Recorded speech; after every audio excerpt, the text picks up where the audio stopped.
Ben, qu'est-ce que vous faites dehors sous la pluie? Rentrez avec nous autres, on va travailler ces murs.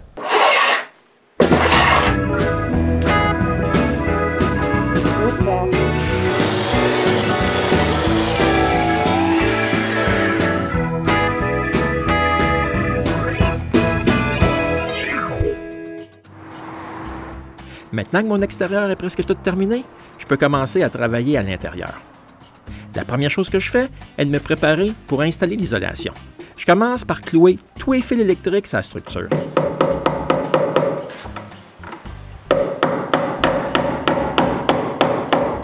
Comme ça, les fils ne gêneront pas l'isolation.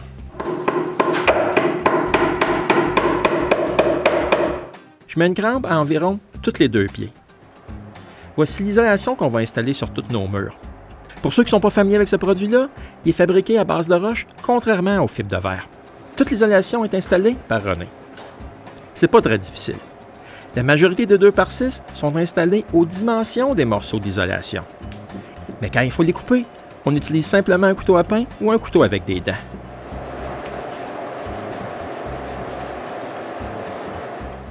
Le mur de derrière se fait quand même assez vite. Il n'y a pas trop de coupe. En tout cas, ça a l'air d'être chaud et confortable. Ce serait le fun si on pourrait se reposer comme ça, nous autres aussi. Voici le mur arrière déjà terminé. Il faut maintenant que René s'attaque aux autres murs. Mais le reste va pas très vite. Il y a beaucoup de découpes à faire à cause de tous les bras de force partout à travers la structure. Mais René est capable de finir tous les murs. OK, presque tous les murs. Moi, pendant ce temps-là, je faisais pas juste la filmer. Non, il fallait que je m'occupe du coin de la boîte électrique.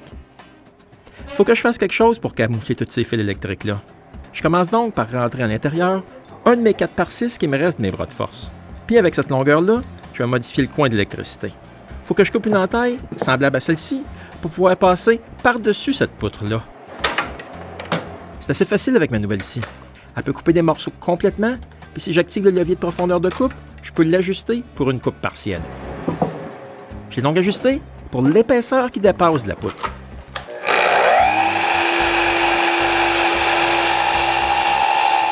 Ensuite, je fais l'entaille avec une série de coupes.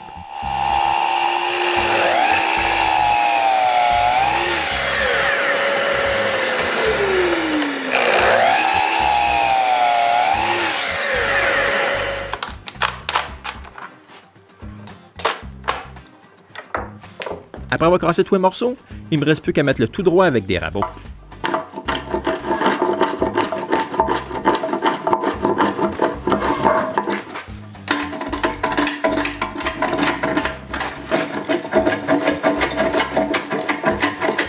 Ensuite, il faut couper le haut avec le même angle que le plafond.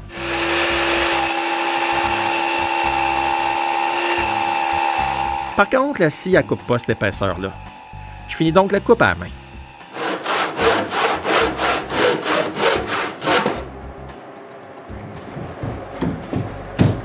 Puis enfin, je peux l'essayer en place. Tout est parfait. Avant d'aller plus loin, je crampe tous les fils électriques, puis j'arrête de travailler sur le coin d'électricité pour l'instant. Comme ça, je peux me concentrer sur le haut des fenêtres. Je visse des bouts de 8x8 en haut pour avoir de quoi pour fixer ma finition intérieure. Ensuite, on est prêt à vaporiser de l'isolant en canne dans les ouvertures, dont on n'a pas pu mettre de la laine isolante. Mais avant de faire ça, on colle du ruban à peinture autour de toutes les fenêtres. Puis pour pas que l'isolant sorte dehors, je calfeutre le tour de toutes mes fenêtres.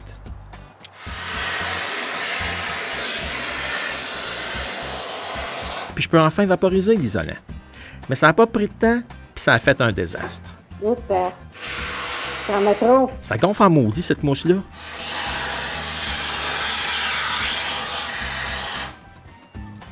Ah, ça n'a pas d'allure! Ah! J'ai quand même réussi à tout isoler ce que je voulais isoler. Autour des fenêtres, c'était pas si pire.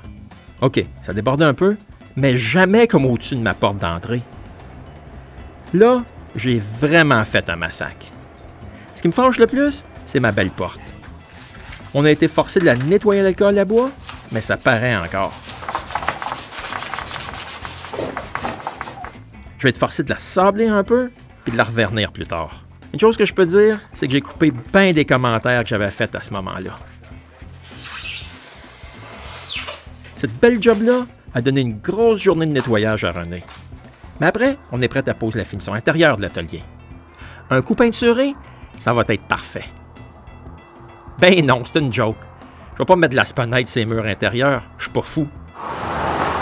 On va mettre encore des planches, comme au plafond, puis sur les murs extérieurs. Pour ça, René commence par nettoyer chaque planche. Après, je mets la première couche de vernis.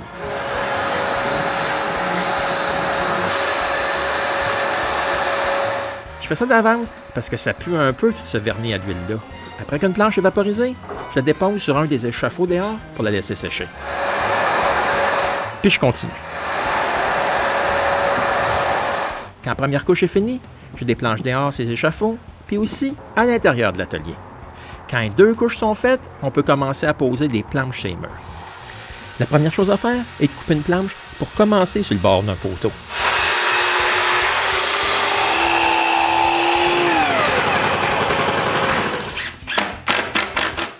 Voici la première planche qui se fait poser. Vincent il est venu m'aider encore une fois. Mais je pense qu'il est venu juste pour s'amuser avec mon nouvel outil. Mais je suis pas sûr quand même. C'est pas mal d'ouvrage. Chaque coupe en angle, puis ça, c'est presque rien que ça qu'il y a à faire, doit se faire en 2 passes. Parce que la scie, elle coupe pas un pied en angle de 45 degrés.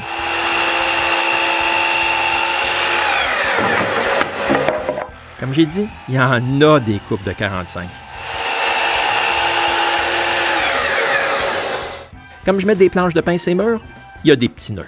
Il y a aussi des gros, puis il en manque aussi. Donc, pour boucher un trou de nœud, je mets un bout de chute, puis je le colle avec de la colle chaude uniquement.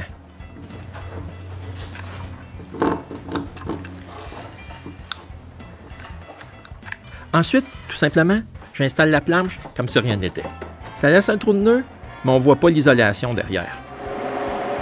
Cette journée-là, on a été simplement capable de faire le mur côté court à 2. Mais ça change le look, pas juste un peu. Mais pour vraiment finir le mur côté court, il faut que j'installe de manière définitive le 4x6. Il est pas mal sale. Donc, René va le sabler dehors.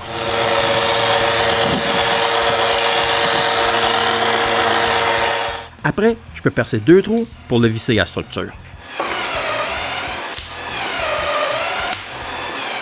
Mais seulement 2 vis en bas, c'est pas assez. Je mets donc un cordon de colle de construction sur le 2x6 du côté de la fenêtre. Après, je peux le mettre en place. Pour être sûr que tout est collé sur le bord de la fenêtre, je mets une serre. Puis je visse les 2 vis. Mais après que René ait sablé ces morceaux-là, les autres, ils faisaient dur.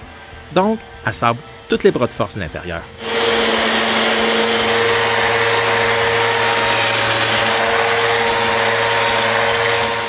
Moi, je continue à faire d'autres sections.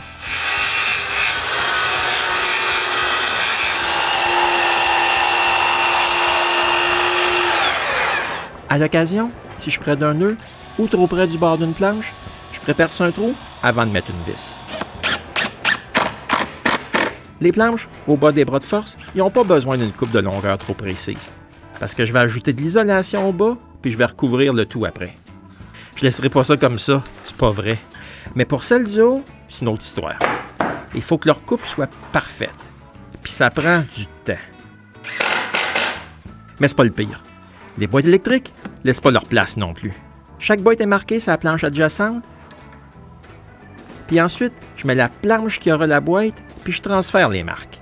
Ensuite, je marque la distance de la boîte du bord, puis j'utilise le même gabarit que j'ai fait pour faire les trous du plafond, puis je trace le contour des boîtes.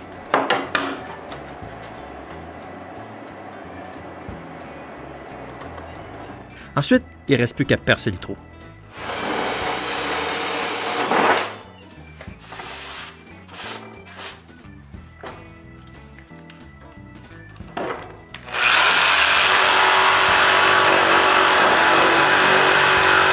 Après, il faut vérifier si tout est correct, puis apporter tous les correctifs nécessaires.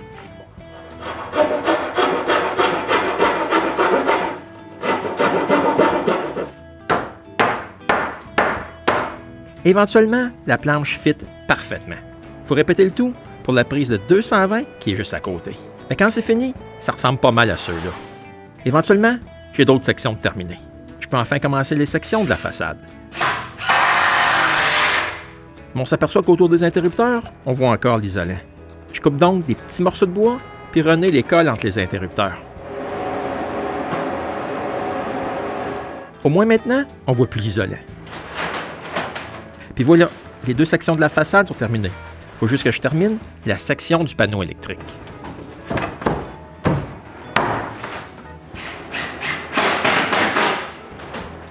Bon, ben, je le sais, c'était plus coloré avant avec tous les fils électriques. Mais qu'est-ce que vous voulez? J'aime mieux le bois. Même si j'ai pas tout fini. Comme le haut près du plafond, puis aussi tout le mur arrière, je vais arrêter les murs pour me concentrer sur le plancher de béton. Mais ça sera mon prochain épisode. Pour l'instant, je peux admirer mon travail sur le reste des murs. J'avais une bonne idée du look, mais ça dépasse toutes mes attentes. Merci, puis on se revoit bientôt au Gosseux de bois.